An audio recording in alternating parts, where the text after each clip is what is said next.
Les différents types de sécurité qu'on rencontre dans les cités. Il y a les dos d'âne qu'on met pour ne pas que les voitures puissent aller à une vitesse supérieure à la norme. Il y a les portails qu'on met aussi, il y a des gardiens qui sont là pour notre sécurité dans les cités.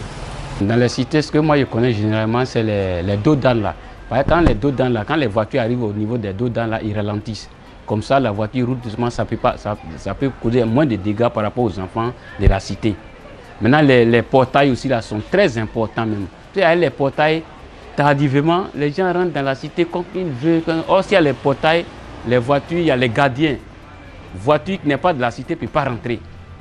Or, s'il n'y a pas de portail, mais c'est une route. Tout le monde peut rentrer. Toi, quelqu'un qui rentre, tu vas l'empêcher de partir. Or, c'est une route. Toi, tu ne peux pas l'empêcher de passer. Bon, les différents types de sécurité que nous pouvons rencontrer dans les cités, nous avons la sécurité par le gardiennage, par le portail seulement, ou bien encore par les vidéos de surveillance. Dans les cités, on rencontre pratiquement des vigiles. Quand on passe, c'est toujours des hommes en tenue jaune, voilà, noir parfois, ou bien jaune-gris. Voilà, c'est ce qu'on voit. Parlant des habitats, ce sont le plus souvent les vigiles. Voilà. Et dans les grandes habitations, nous voyons aussi, là, il y a la gendarmerie et il y a aussi comme les appareils électroniques pour la sécurité, il y a des caméras, tout ça. Voilà. Il y a aussi des chiens qui sont contrôlés par des maîtres chiens. Voilà, tout ça, c'est dans le cas des vigiles. Les cas de vol, c'est les cas de vol d'automobiles et le cas de vol dans les domiciles. Les petits vols par infraction, on casse les domiciles, on s'en voler les téléviseurs. Et puis les petites attaques aussi à main armée, parce que bon, la cité est ouverte et il n'y a plus de sécurité. Les gens rentrent par-ci, par-là, hein. Les gens rentrent, en tout cas, les gens font ce qu'ils veulent, mais on ne peut rien les faire. Bah, toi, quelqu'un qui va rentrer là, toi, tu vas le fouiller, pourquoi? Donc les gens rentrent, ils font des dégâts, hein. Ça fait des dégâts, ça fait assez de dégâts même. Des braquages, comme dernièrement à la télévision, il y a eu des braquages, voilà. C'est surtout ça. Donc, ce qui veut dire qu'il y a un problème, voilà. S'il y a des braquages, c'est sûrement que les hommes qui assurent la sécurité ne sont pas efficaces. Donc, il faut encore trouver d'autres moyens pour pouvoir renforcer cette sécurité-là. Non, la sécurité électronique ne peut pas garantir à elle seule la sécurité.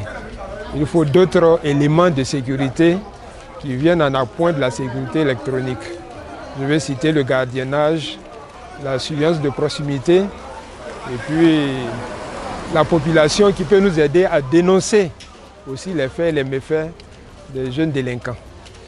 D'un point de vue, oui, dans le sens où la présence de vidéos va forcément attirer l'attention des différents voleurs qui vont certainement éviter de s'approcher au fait pour être pris.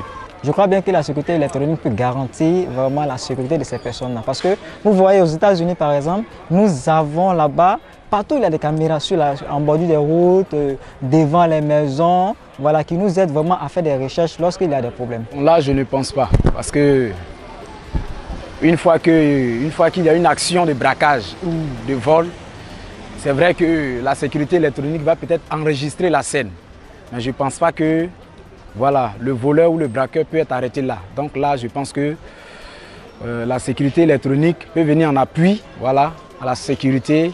Je crois que la sécurité physique, comme je peux dire, des maîtres chiens, des vigiles, même la gendarmerie, tout ça. Lorsque les hommes même sont sur place, c'est encore plus efficace, c'est encore plus bien. Parce que la sécurité électronique seule peut peut-être enregistrer, mais le voleur est déjà parti, le braqueur aussi il est déjà parti. Donc là, la sécurité électronique ne peut pas garantir à 100% la sécurité. Même s'il y a les caméras, s'il n'y a pas de dos d'âne, s'il n'y a pas de dos d'âne, s'il n'y a pas de portail, les caméras là ne peuvent pas faire quelque chose de bon. Donc il faut qu'il y ait, c'est tout l'ensemble là qui fait la sécurité même. Caméra, dos d'âne, portail. L'avantage c'est pour une surveillance accrue du quartier et puis essayer de dissuader les éventuels délinquants et puis essayer de les traquer après visionnage des films. Au moins 24 heures sur 24, les caméras sont actives. Voilà, les caméras sont actives, mais les hommes Par moment, ils sont absents, par moment, ils sont présents. Les caméras, ils n'ont pas besoin de bouger, ils sont là 24/24. Je pense que eux, leur présence déjà suffit une garantie pour une bonne sécurité. Voilà. La sécurité électronique est aussi efficace dans un domaine, dans le domaine qu'il peut enregistrer la scène ou même par la sécurité électronique, on peut identifier la personne qui a peut-être volé ou qui a peut-être braqué ou qui a peut-être commis un meurtre. Son avantage là, c'est que si quelqu'un a fait quelque chose, on le voit, mais ce n'est pas sécurisé. Sinon, on le voit, on sait que c'est tel monsieur qui est parti faire tant. Mais il a fait tant, il est parti où? Donc, son avantage n'est pas ça, quoi. Seulement on voit la personne qui a fait. Qui a fait ça, on le voit, mais il est parti où? C'est ça.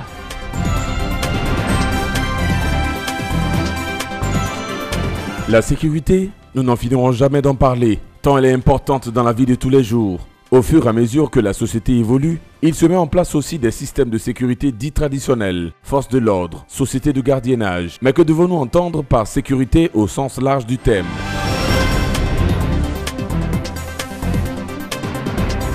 La sécurité, de manière générale, c'est l'ensemble des mesures visant à protéger un bien ou une personne.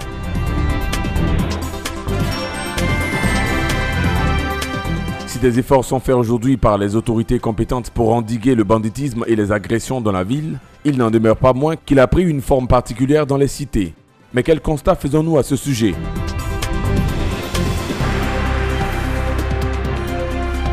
De façon générale, ce qu'on remarque tous, c'est que les vols sont de plus en plus récurrents. Et dans nos cités, principalement, on a pour habitude de mettre un vigile soit à l'entrée, qui fait la journée, un autre vigile qui fait la nuit. C'est très bon, mais ce n'est pas suffisant comme sécurité. Parce que le vigile, il peut s'endormir. Le vigile, il peut même être ligoté, attaché. Donc ce qu'on remarque, c'est que les mesures de sécurité ne sont pas totalement prises.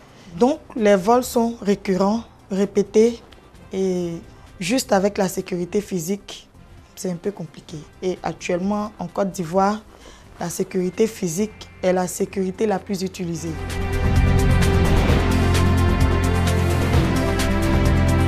C'est pour faire face à cette situation que dans un premier temps, les différents syndicats de copropriété ont procédé dans plusieurs des cas à la construction de clôtures avec des portillons pour filtrer les entrées des cités et dans un second temps à des options plus rapprochées en s'appuyant sur les innovations technologiques. On parle donc de sécurité électronique. Mais quelle signification donner et quels en sont les différents types? Quels peuvent en être les avantages?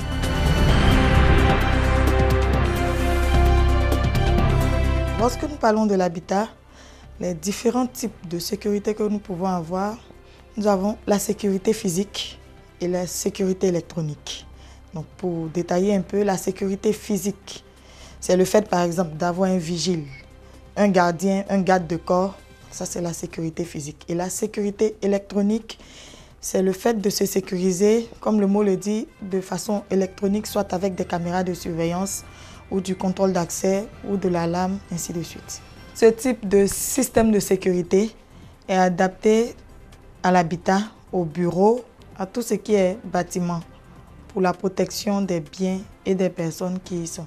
Il faut ajouter à la sécurité physique la sécurité électronique. La sécurité électronique nous offre plusieurs alternatives. Par exemple, la vidéosurveillance qui vous permet de visionner soit votre maison, votre bureau, votre local, par exemple, à distance. J'ai la possibilité via mon smartphone de savoir ce qui se passe. Aujourd'hui, on a les alarmes anti-intrusion. Donc, une alarme anti-intrusion, aucun voleur ne s'infiltre. Le voleur vient, il s'infiltre, l'alarme retentit, ça alerte tout le monde. On a attrapé le voleur. Donc avec la sécurité électronique, on est vraiment en sécurité.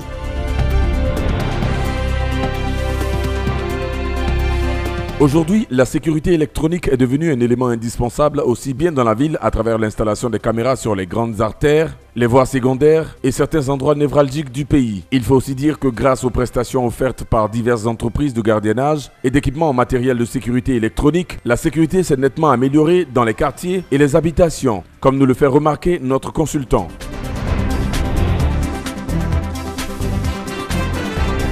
Le premier impact même qu'on peut citer, c'est la réduction, voire l'annulation des braquages, des vols. La sécurité électronique aide l'agent de sécurité à travailler. L'anti-intrusion est le véritable moyen pour lutter contre les vols. Donc le voleur, il est entré, il y a une alarme qui a retenti, il n'a pas le temps de voler. Par exemple. Si c'est juste une caméra, tu verras juste le visage de ton voleur. Parce que même avec la caméra, tu n'es pas chaque fois figé sur ton téléphone en train de regarder ce qui se passe. Donc c'est à un moment peut-être où tu es distrait, où tu es en communication, où tu fais autre chose, que le voleur il rentre. Tu n'empêches pas de voler.